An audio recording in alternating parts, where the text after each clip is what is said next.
जदि आपण अर्श्व रोग परिशान अच्छा झाड़ा पड़ा समय जदि आपंकर ब्लड बाहर अर्श्व रोग यह धीरे धीरे भगंदर परिणत हो तिष्ठा बहुत कष्ट।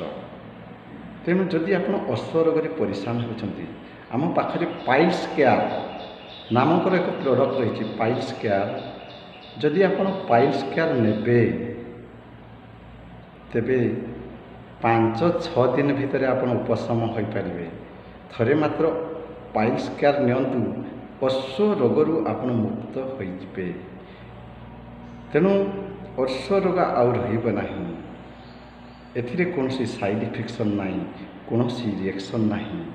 ता ना होची पाइल्स केयर। स्क्रीन रे नंबर दिया होइछि से नंबर रे कॉल करी आपण पाइल्स केयर नहीं पारिबे।